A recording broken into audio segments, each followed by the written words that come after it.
ഇപ്പം നമ്മളുള്ള ഇവിടെ വെച്ചാലേ ആറന്മുള വെള്ളംകളി നടക്കുന്ന പരിപാടികൾ നടക്കുന്ന സ്ഥലത്താട്ടോ. ഇവിടെ എന്താ വെച്ചാൽ നമ്മൾ കുളിക്കാൻ വേണ്ടിയിട്ട് ഇറങ്ങിയാണ്. ഇവിടെ കുളിക്കാൻ വേണ്ടിയിട്ട് ഇറങ്ങിയാണ് ഞാനും റിയാസും കൂടി.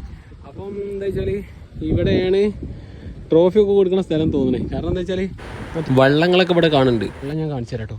നല്ല രസമുണ്ട് കാണാൻ. കേട്ടോ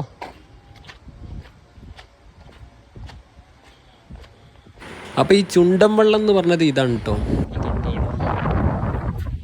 അപ്പോൾ ഇതാണ് ഈ വെള്ളം. നമ്മൾ അവിടെ നിന്ന് ഇങ്ങനെ കുളിച്ചിട്ട്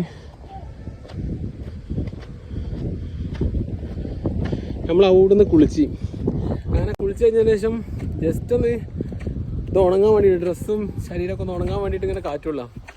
അപ്പം ഇങ്ങനെയൊക്കെയാണ് ആറന്മുളൻ്റെ കഥ. ആറന്മുളയാണ് നമ്മളിപ്പോൾ ഉള്ളത്. ആറന്മുള മറ്റേ കണ്ണാടിയൊക്കെ ഉണ്ടാക്കണം. ആറന്മുള കണ്ണാടിയൊക്കെ അറിയില്ലേ?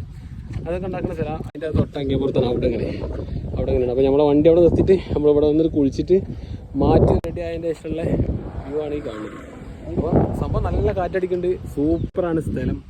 പിന്നെ അവിടെ കണ്ടെങ്കിൽ ഞാൻ സൂം ചെയ്ത് തരാം.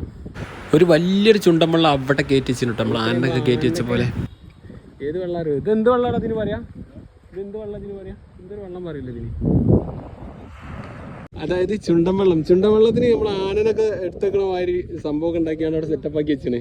അപ്പം കറക്റ്റ് പറഞ്ഞാൽ പത്തനംതിട്ട ജില്ലയിലാണ് നമ്മളുള്ളത്. അപ്പം ഇതൊക്കെയാണ് സംഭവം. അപ്പം മറ്റൊരു വീഡിയോ ആയിട്ട് കാണാം, മറ്റൊരു സ്ഥലമായിട്ട് കാണാം. Okay, bye. ഒരു പരാതി തീർക്കാൻ വേണ്ടി വീണ്ടും വീഡിയോ എടുത്തു. റിയാസിനെ വേഗം തിരിച്ചു. റിയാസിനെ ശരിക്കും കണ്ടോളിട്ടോ. അപ്പം അങ്ങനെയൊക്കെയാണ്. അപ്പം ഞങ്ങൾ മറ്റൊരു വീഡിയോ ആയിട്ട് കാണാം. ടീഷർട്ടും ഇതൊന്നും പോലെ നമ്മൾ കാണിച്ചു തരാം. ഇതാണ് എന്ത് ആനനെ കയറ്റി വെച്ചാൽ ചുണ്ടൻവെള്ളം കയറ്റി വെച്ച് നോക്കിയാണ്. പേരെന്താ അറിയോ? ഇടശ്ശേരി മല പള്ളിയോടം തിരുവാറന്മുള എത്തത്.